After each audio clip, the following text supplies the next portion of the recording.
대림절을 맞이해서 계속해서 구약의 선지자들의 예언의 말씀이 신약에 어떻게 성취되었는지를 함께 묵상하고 있습니다. 구약과 신약 성경의 관계는 어떤 관계가 있습니까? 구약은 오실 메시아에 관한 약속이면 신약은 오신 메시아에 대한 성취의 말씀입니다. 약속과 성취라고 하는 것이 구약 성경과 신약 성경을 잘 요약하는 말씀이라고 할 수 있는데, 오늘은 예수님 오시기 전 700년 전에 활동했던 미가 선지자를 통하여 예수님의 탄생의 비밀, 메시아의 탄생의 비밀에 대해서 함께 묵상하길 원합니다. 먼저 첫째로 메시아는 언제 오십니까? 1절에 보면 1절을 같이 봉독합니다. 딸 군대여 너는 때를 모을지어다. 그들이 우리를 애워쌌으니 막대기로 이스라엘 재판자의 뺨을 치리로다. 메시아가 언제 탄생하실 것인가에 대한 해답이 나오는데, 이스라엘의 큰 어려운 시기입니다. 이스라엘의 재판자가 이방의 침략을 받아서 침략자들에 의해서 뺨을 맞겠다. 큰 순환의 시기에 예수님이 오실 것을 예언하고 있는 것입니다.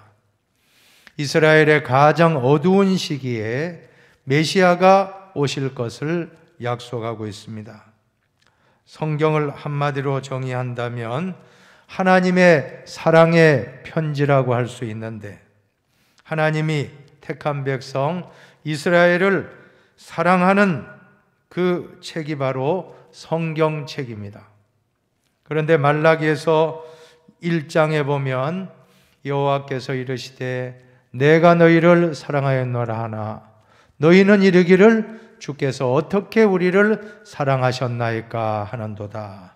하나님은 이스라엘을 사랑하신다고 계속 말씀하시는데, 말라기 선지자가 강조한 것은 이스라엘 백성들은 주님이 어떻게 우리를 사랑하셨습니까? 사랑하지 않았다라고 하는 그런 주장인 것입니다.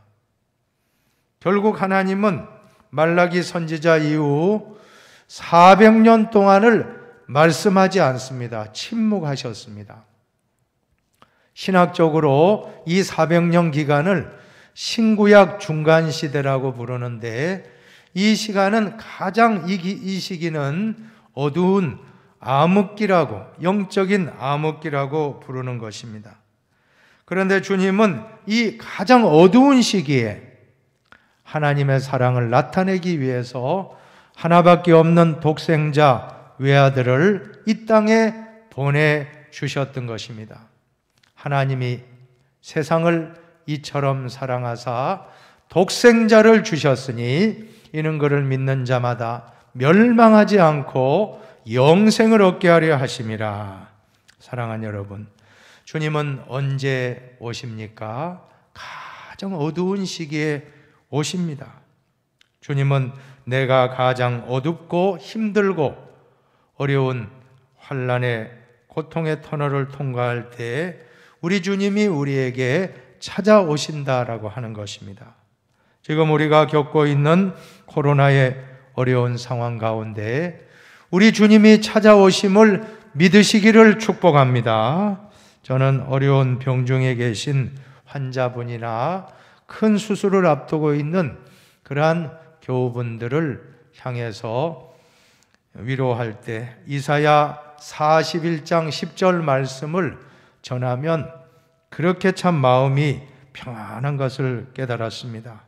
정말 어려운 환난 가운데 계신 성도님들에게 이 말씀보다도 힘이 되는 말씀은 없는 줄로 믿습니다. 두려워하지 말라, 내가 너와 함께함이라. 놀라지 말라, 나는 내 하나님이 됨이라. 내가 너를 굳세게 하리라.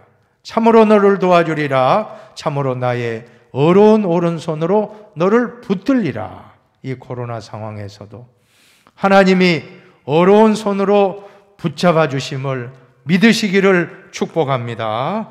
인간이 가장 어려운 순간에 메시아, 구세주가 오셨습니다. 어려운 오른손으로 붙들어 주셨습니다. 인간의 끝은 하나님의 시작입니다. 한번 같이 읽어봅시다.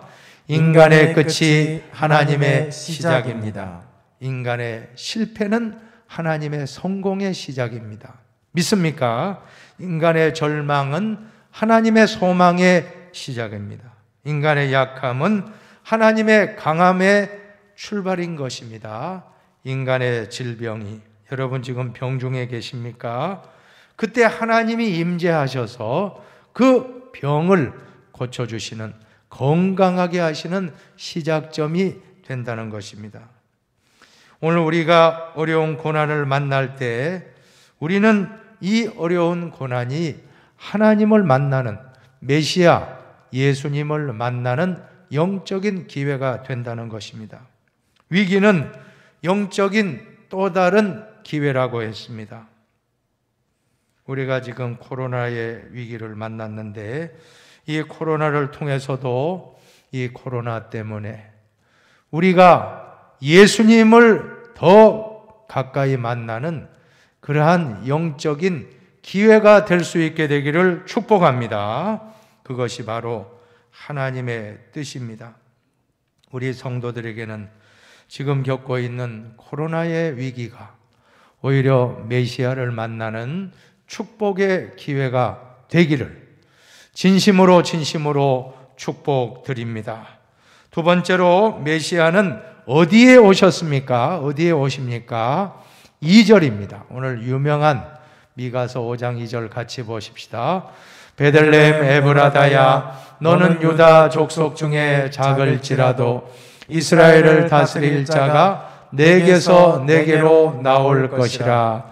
그의 근본은 상고에 영원에 있느니라. 오늘 말씀 미가서 5장 2절은 유명한 메시아 탄생의 장소를 잘 예언한 말씀인데 이 말씀 그대로 마태복음 2장에 그대로 신약에 성취가 되었습니다. 마태복음 2장을 같이 보세요. 왕이 모든 대제사장과 백성의 서기관들을 모아 그리스도가 어디서 나겠느냐 물으니 이르되 유대 베들레헴이오니 이는 선지자로 이렇게 기록된 바 또 우리 땅 베들레헴아 너는 유대 고을 중에서 가장 작지 아니하도다.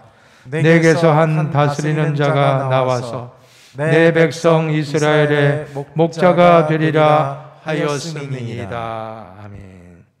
헤롯이 물었을 때 당시 종교 지도자들은 미가 선지자가 예언한 대로 유다 베들레헴에서 메시아가 태어날 것입니다 라고 답을 한 내용인 것입니다. 여러분, 베들레헴이 어떤 곳입니까? 오늘 본문에 보면 유다 족속 중에 작은 곳이라고 말씀하고 있습니다. 베들레헴은 화려한 예루살렘의 왕궁이 있는 곳이 아니었습니다.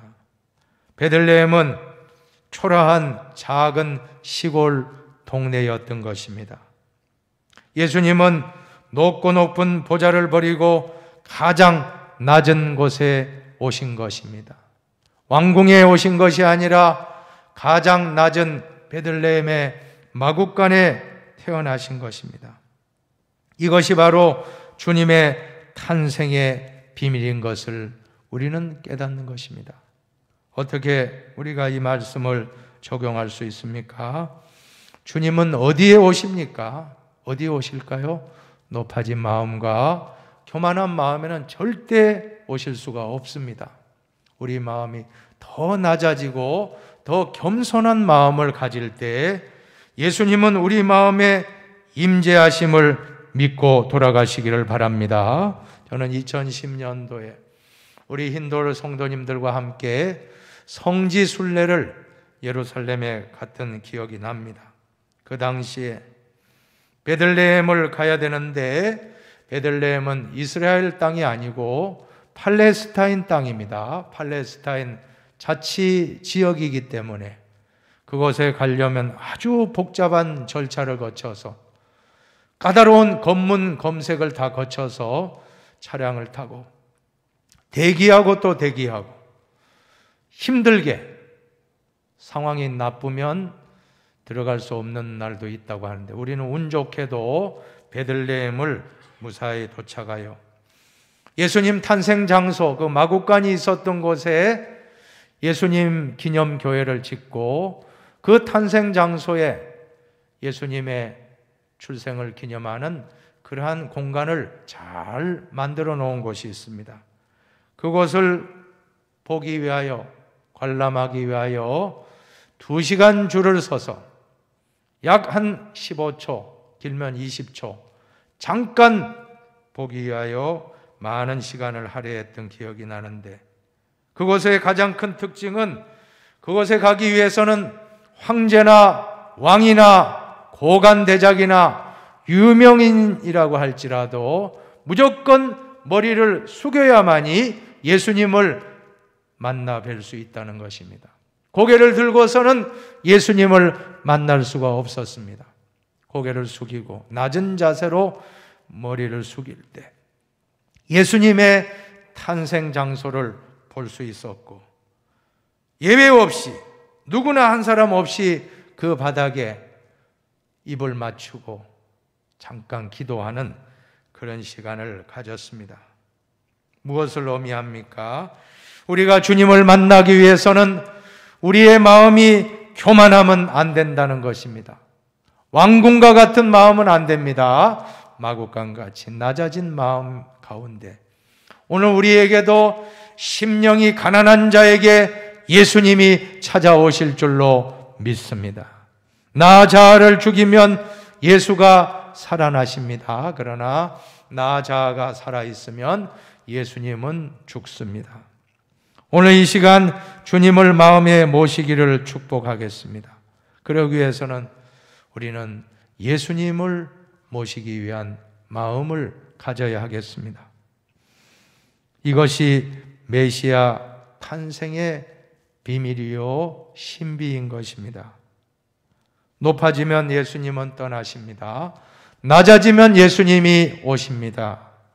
교만하면 떠나십니다. 겸손하면 예수가 오십니다. 내 자아가 강할 때 예수님은 떠나가십니다. 그러나 내 자아가 한없이 약해질 때 예수님은 오시는 것입니다. 내 마음에 욕심이 가득할 때는 예수님이 오실 수 없습니다. 내 마음에 욕심을 비우고 마음을 내려놓을 때 예수님은 오시는 것입니다. 그리고 주님이 태어나신 곳이 어디입니까? 베들레헴은 떡집이란 뜻입니다. 베트라고 하는 것은 집이고 레헴이라고 하는 것은 떡입니다. 떡집이라는 합성어인데 오늘 주님은 말씀하셨어요. 마태복음 4장 4절에 주님은 말씀의 떡집에 오셨다는 것인데 한번 같이 읽어봅시다. 예수께서 대답하여 이르시되 기록되었으되 사람이 떡으로만 살 것이 아니요 하나님의 입으로부터 나오는 모든 말씀으로 살 것이라 하였느니라. 할렐루야. 여러분 오늘 이 시간 우리가 예수님 만나기 원하면 말씀에 거하시기를 바랍니다. 말씀과 예수님은 하나라고 했습니다. 성경에 보세요. 태초에 말씀이 계시니라. 이 말씀이 하나님과 함께 계셨으니 이 말씀은 곧 하나님이시니라. 바로 예수님, 이 로고스, 태초에 계셨던 로고스, 이 말씀이 곧 예수님이셨고 예수님은 곧 말씀이심을 우리는 믿어야 합니다. 말씀이 계신 곳에 예수님이 계시고 예수님이 계신 곳에 언제나 말씀이 함께 하신 걸 우리는 알 수가 있습니다. 그래서 초대교회도 보면 사도행전에 보면 어떻게 했습니까? 사도행전 2장 42절을 보세요. 그들이 사도의 가르침을 받아 서로 교제하고 떡을 떼며 오로지 기도하기를 힘쓰니라. 초대교회 성도들은 모일 때마다 육신의 떡을 떼었고 그 다음에는 말씀의 떡을 떼었습니다.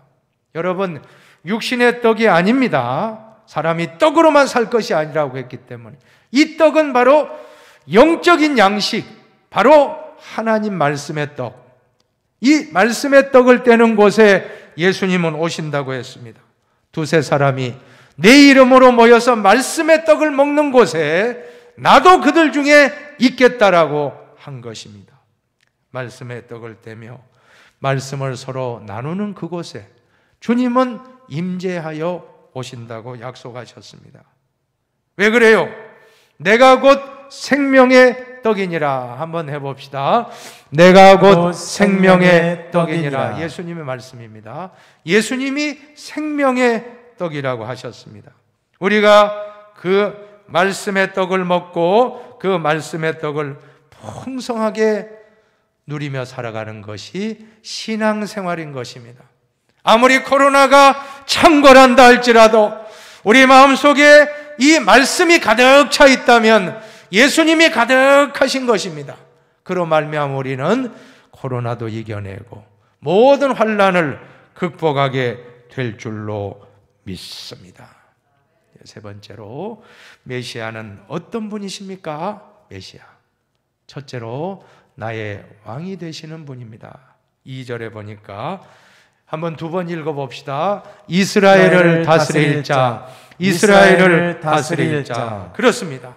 이스라엘을 다스릴 분이 바로 메시아라고 하는데 그분은 곧 왕이십니다. 마태복음 2장 2절 상반절에 보면 동방박사들이 예루살렘 왕궁에 와서 물었습니다. 유대인의 왕으로 나시니가 어디 계시냐? 유대인의 왕. 그래서 영화 제목에 보면 주님은 King of Kings, 왕 중 왕이 되신 분이십니다. 이 땅의 왕은 잠깐 있다가 10년, 20년, 30년 다 사라지는 왕이지만 예수님은 상고부터, 태초부터 왕이시오, 영원히 왕이시라고 했습니다. 상고라고 하는 것은 요한복음 1장 1절에 나오는 태초에 말씀이 계시니라 할 때 그 태초가 바로 상고입니다. 또 영원히 태초부터 계실 뿐만 아니라 영원히 우리의 왕이 되시는 분이 예수님이십니다. 오늘 이 시간 예수님을 왕으로 모시기를 바랍니다. 우리 가정에 예수님이 왕이 되기를 바랍니다. 우리 교회 예수님이 왕이 되길 바랍니다. 우리 나라 민족에 예수님이 왕이 되어야 할 줄로 믿습니다. 여러분, 그리스도인이란 어떤 존재입니까? 여러분이 한번 읽어보십시오. 예수님을 나의 왕으로 모시고 사는 사람입니다. 아멘입니다. 이제는 내가 내 삶의 주인이 아니라 예수님이 내 삶에 오셔서 이제는 모든 우리의 삶을 다스리시도록 하는 것이 바로 신앙생활이라는 것입니다. 그래서 나의 마음의 보좌에서 내려와야 합니다. 이제 예수님을 내 마음의 보좌에 좌정케 하시고 앉게 하시고 나는 내려와야 됩니다. 그리고 예수님을 왕으로 모시고 이제 예수님의 통치를 받는 것입니다. 그것을 가장 잘했던 분이 바로 다윗 왕이었습니다. 올라갈까요? 내려갈까요? 할까요? 말까요? 늘 하나님께 여쭙고 여호와는 나의 목자시니 내가 부족함이 없으리로다. 늘 고백했던 그 다윗의 모습. 오늘 우리도 주님께 늘 여쭙고 주님의 뜻대로 순종할 때 우리는 형통한 길로 걸어가게 될 줄로 믿는 것입니다. 지금 코로나 상황이 매우 심각한 상황이 되고 말았습니다. 코로나라는 단어는 스페인어로 왕관이라고 한다고 합니다. 코로나 바이러스의 생김새가 마치 둥그런 원형의 그 끝이 뾰족한 가시 같은 게 튀어나와서 멀리서 보면 그것이 왕관과 똑같은 모양입니다. 그래서 코로나라고 명명한 것이 바로 코로나19 바이러스입니다. 그런데 이 왕관이 세상을 지배하는 통치권의 왕관 아닙니까? 이 왕관이 세상을 지배하듯이 지금 온 세계는 코로나의 지배를 당하고 있습니다. 우리 대한민국도 코로나의 지배에 벌벌 떨고 통치받고 있는 것입니다. 백신 접종을 70%를 하게 되면 이제는 위드 코로나다, 유럽이 먼저 했고 우리도 이제 위드 코로나다라고 해서 일상을 단계적으로 회복하겠다라고 야심찬 포부를 밝혔지만 그 결과는 완전히 실패하고 말았습니다. 오히려 더 급속한 확진자가 발생했고 중증 환자가 1000명이 넘고 사망자가 50명, 60명, 70명, 수십 명씩 매일 발생하는 가장 위험한 상황을 우리는 맞이하고 말았습니다. 그래서 어쩔 수 없이 정부 방침도 거리두기를 강화하여 모든 모임을 절제시키고 연말연시 모든 모임이 취소되고 말았습니다. 교회 예배 모임도 50%에서 이제는 30%로 제한이 되고 말았습니다. 코로나가 완전히 우리의 삶을 지배하고 있는 것이 사실입니다. 그러나 코로나를 너무 두려워하지 마시기를 바라겠습니다. 코로나를 두려워하지 마시고 만왕의 왕 만주의 주를 두려워하시기를 축복합니다. 우리 교회에도 코로나의 위기가 찾아왔지만 만왕의 왕이요 만주의 주가 되시는 예수님이 우리 교회를 보호해 주신 줄로 믿습니다. 철저하게 마스크 착용하면 괜찮다는 것입니다. 여러분, 너무 두려워하지 마시고 앞으로도 우리 성도에게는 코로나가 왕이 될 수 없습니다. 그리스도께서 왕이 되심을 믿으시면 아멘 하십시오. 반드시 그리스도께서 이 코로나를 극복하고 잘 통과시켜 주실 것을 우리 모두, 오히려 위기가 기회입니다. 이 코로나가 하나님의 은혜를 경험하고 영적인 하나님을 만나는 예수 그리스도를 영접하는 그러한 축복의 기회가 되기를, 예수님을 왕으로 모시게 되기를 축원합니다. 두 번째로 예수님은 어떤 분이십니까? 나의 목자가 되시는 것입니다. 오늘 성경에 보세요. 4절을 같이 보십니다. 그가 여호와의 능력과 그의 하나님 여호와의 이름의 위엄을 의지하고 서서 목축하니 그들이 거주할 것이라.